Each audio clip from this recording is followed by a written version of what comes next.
안녕하십니까. 혼란한 정치 시사 이야기를 술술 풀어오는 성국권의 혼술. 1월 29일 수요일입니다. 설 연휴가 지난 지 며칠 됐지만은 지금 며칠 된 그런 상황에서 정치권에서 보수 대통합과 관련한 논의가 좀 속도가 좀 빨라지고 있습니다.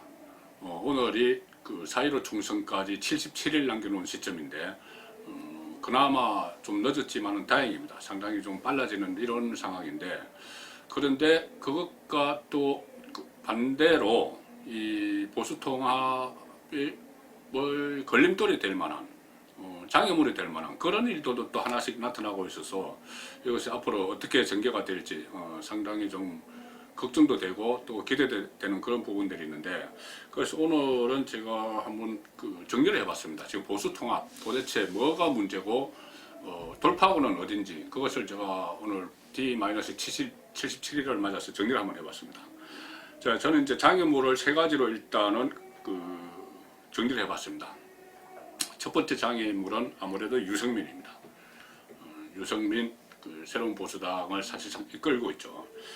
유승민 의원도 설 연휴 민심을 아마 파악을 했던 것 같습니다. 특히 대구가 지역구니까 대구에서 여러 사람들을 만났던 것 같은데, 설 연휴가 끝나고 나서 보수 통합 쪽에 좀 더 과거보다는 좀 적극성을 보이고 있습니다. 특히 한교안 대표와 직접 만나서 이야기하겠다 이런 이야기도 있고, 설 중에도 한교안 대표 쪽과 계속 대화를 나눴다 이런 이야기를 했습니다. 비공개 협의를 했다 그런 이야기를 했고, 직접 만나겠다 이야기를 하고 있죠.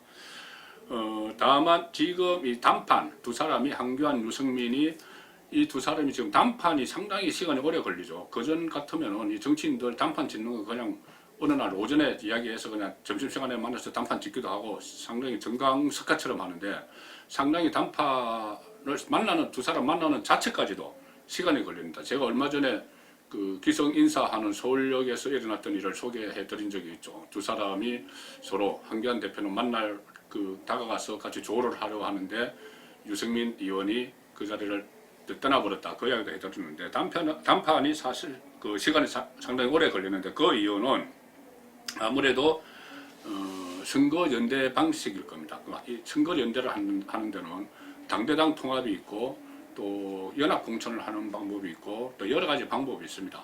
그런데 그 과정에서 핵심은 뭐냐면은 지분 문제죠. 공천 지분. 우리가 이렇게 합치면은 우리 당이 얼마나 후보를 낼 수 있겠느냐 이 이야기입니다. 특히 성산이 있는 지역에서, 가령 예를 들어서 보수 우파 같으면은 호남 같은 데는 뭐 성산이 없으니까 신경 안 써줘. 특히 영남 또 수도권 중에서도 험지가 않은 곳에 이런 데서는 본인들이 좌파 쪽에서 후보를 내기 위해서 공천 지분 경쟁을 합니다. 그것 때문에 지금 모든 것이 엉클어지는 그 상황인데, 유승민 의원 같은 경우는 지금 새로운 보수당이 현역 국회의원이 8명인데 본인 포함해서 아마 8명 플러스 알파를 요구를 하겠죠. 알파를 요구를 할 겁니다. 그런데 지금은 뭐 어쨌든 이것은 좀 빨리 선택을 해야 됩니다. 우선 통합을 하고 나서 지분 요구를 하든 해야지, 이 지분 문제 때문에 이게 단판도 늦어지고 걸림돌이 되면 지금 D-77일인데 그거 하다가 나중에 제대로 공천도 못하는 그런 상황이 올 수가 있습니다.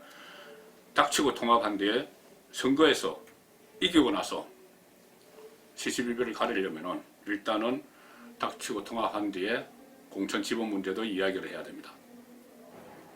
되돌릴 수 없을 정도의 통합까지 해놓고 이야기를 해야 된다는 거죠. 장애물 2, 두 번째 장애물, 성국권의 혼술에서는 강장의 분열이라고 봅니다. 강화문 강장의 분열. 강화문 강장 매주 토요일 날 집회가 열리고 있죠. 10월 달에는 2번 큰 집회가 있고 보수 우파 집회. 강화문 강장에는 그동안 제도권 정치 세력은 조원진 대표가 이끄는 우리 공화당 정도라고 봤죠. 제도권 정치 세력은. 그런데 물론 뭐 자유한국당도 간혹 참여를 하고 있지만 매주 그렇게 하는 것은 우리 공화당 정도였는데, 초기에는 분명히 그랬습니다. 그런데 이것이 총선이 다가오면서 강화문 광장에 이 집회를 주도한 시민사회단체든 어떤 보수우파 단체든 이 단체에서 제도권 정치 진입을 시도를 하고 있습니다. 그것이 상징적으로 나타난 것이 김문수 경기도지사의 신당 창당 선언이죠.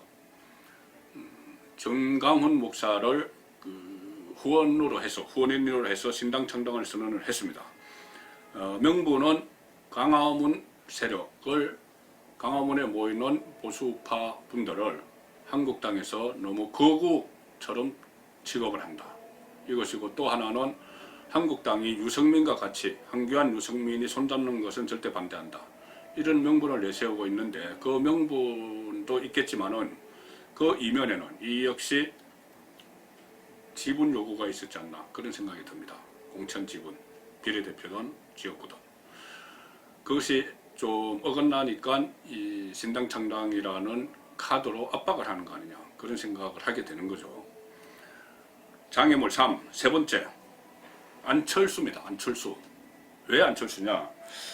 안철수 전 의원이 오늘 손학규 바른미래당 대표와 결별 선언을 했습니다. 지금 독일과 미국에 있다가 와서 당권을 내놓으라고 하니까 손학규 대표가 버텼죠. 그러면서 손학규 대표가 마치 오너가 바지 사장에게 자리 비켜나라고 하는 것 같더라, 불쾌하다, 어쨌든 이랬는데, 안철수 전 의원이 독자신당 창당 방침을 밝혔는데, 쭉 언론 인터뷰나 이런 내용을 보면은 이 안철수 신당이 추진하는 것은, 표방을 하는 것은 반문 비한입니다. 반문재인 비한국당. 그러니까 문재인 정권에 반대하고, 그렇다고 한국당과도 같이 할 수 없다, 이 이야기죠. 이 이야기가 되면 어떻게 되냐 하면, 지금 중도 신당을 표방한다고 하지만 사실상 중도라는 것은 우리 정치 연설에서는 부동층이죠. 부동층. 진보도 보수도 아닌 부동층. 선거 때마다 이른바 스윙보터를 하는, 스윙보터. 그 개념이기 때문에 안철수 신당이 나타나면은 그 부동층 중에서 흡수를 하게 되는데, 그 흡수가 아마 반문 유권자표를 부분적으로 흡수를 할 겁니다. 한국당이 가져갈 수 있는, 그러니까 보수 통합 세력이 가져갈 수 있는 이 반문 유권자표를 부분적으로 흡수를 하겠죠. 대신 친문 유권자표는 일로 가지 않습니다. 안철수에게. 그렇기 때문에 보수 통합 세력에, 통합 보수 세력에, 한국당이든 거기에 절대적으로 불리한 것이 이 안철수 신당이 되는 겁니다. 그리고 또 반문 의식이 강한 유권자들은 문재인만 안 하면 된다, 이런 생각이니까 한국당에도 가고 또 안철수 신당에도 가고 이렇게 할 수가 있는 것입니다. 각자 투표를 하게 되는 거죠. 거기다 또 비한, 한국당과도 같이 안 한다, 이렇게 선언을 했기 때문에, 만약에 한국당이 지금 모습 그대로라면 어떤 혁신, 개혁 공천, 생존 공천을 하지 못하고 통합도 하지 못하고 지금 모습 그대로라면은 여기에 실망한 보수 우파 유권자들 일부도 반문이라는 명분에 따라서 안철수 신당으로 갈 수 있습니다. 그렇기 때문에 이것이 안철수 신당도 상당히 장애물이 되어버린 것이죠. 자, 이렇게 보면은 제가 말씀드린 3대 장애물, 유승민, 광장의 분열, 안철수, 이 공통점이 하나 있죠. 바로 공천 지분 문제입니다.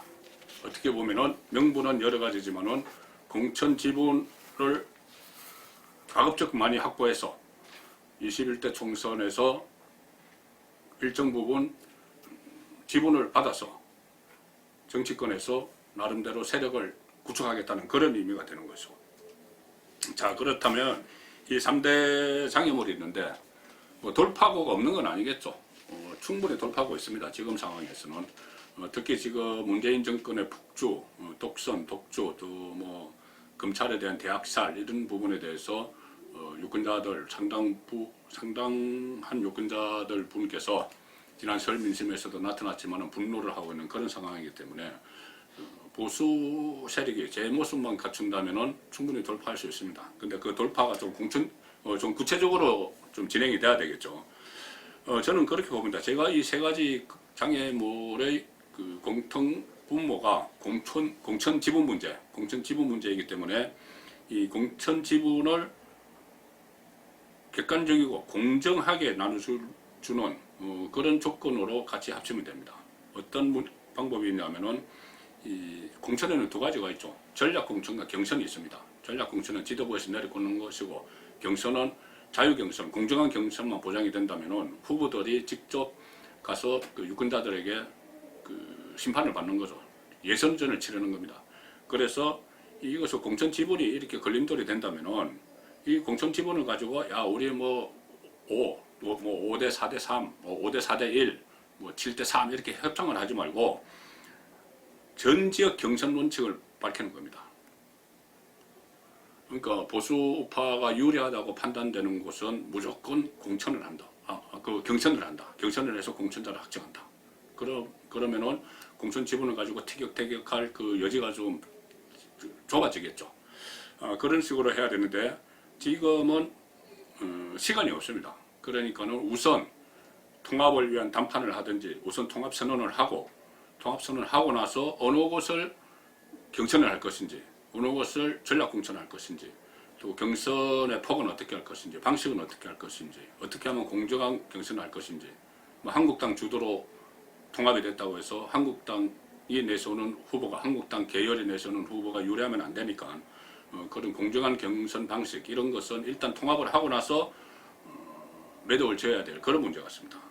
그러니까 속전속결로 지금은 보수 대통합을 해야 되는데 일단 보수 통합이라는 큰 영광로를 만들어서 그 모든 주장과 논의들을 그 안에 녹여야 됩니다. 녹여서 그 중에서 가장 핵심이 되는 공천 문제도 일단 그 안에서 다 논의를 하고 그리고 가급적이면은 경선을 치러서 후보의 역량에 맡겨서 그것이 이기고 올라오는 사람에게 공천을 주는 그런 방식이 현재로서는 가장 현실적이라고 봅니다. 지금 한 가지 다행스러운 것은 현재로서는 한국당이 이 통합 문제를 주도적으로 이끌어갈 수밖에 없습니다. 국회의원 의석 108석을 가지고 있는 그래도 거대한 제1보수야당이기 때문에 뭐 다른 당은 뭐 8석 뭐 이런 상황이니까요. 8석, 뭐 2석 뭐 이런 상황이니까.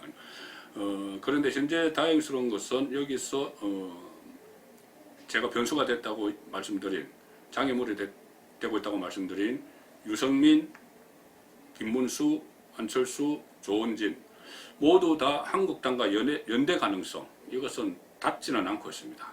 완전 우리는 절대 못한다 이런 이야기는 하지 않고 있습니다. 다 상황 변화에 따라서 상황에 따라서 한국당이 좀 내려놓으면 할 수 있다 이렇게 이야기하기 때문에 돌파구가 있는 것이죠. 특히 최근 움직임을 보면은 그 박형준 교수가 위원장으로 있죠. 혁신통합추진위원회가 그 작업에 좀 매개체가 될 수 있지 않나 그런 기대를 하게 됩니다. 저는 처음에는 혁통위가 출범했을 때 그다지 큰 기대를 하지 않았는데 인적 구성을 보고 지금 혁통위를 중심으로 지금 한국당에 손을 내밀기 그런 세력들이 보수우파 세력들이 혁통위를 중심으로 좀 뭉치는 그런 기로가 보이고 있습니다. 이 안에 지금 한국당도 들어가 있고 새로운 보수당도 들어가 있고 이현주 의원이 추진하는 전진당도 들어가 있고 안철수계도 참여를 하고 있습니다. 그리고 시민사회단체도 있고 전문가 그룹도 있고 또 한국노총이 또 부분적으로 여기 가입을 참여를 선언을 했죠. 이런 상황은 상당히 긍정적인데 다만 시간이 촉박합니다. 김문수당 생기고 유승민당, 안철수당, 조원진당 이 세력들이 계속 당대당 통합을 요구하고 지분을 요구를 하고 이러면은 공천도 각 당이 공천도 제대로 하지 못한 상태에서 선거가 다가오고 지리멸렬해지면은 21대 국회는 민주당과 정의당의 판이 되겠죠. 그렇게 됐을 때 이 보수 우파 세력은 보수 회생의 마지막 기회를 놓치게 됩니다. 그 기회를 놓치고 나서 후회를 해도 소용없고 아마 그 책임론은 또 오랫동안 이어질 것 같습니다. 만약에 그렇게 된다면 그 전에 돌파구를 찾아야죠. 송무권의 혼술이었습니다.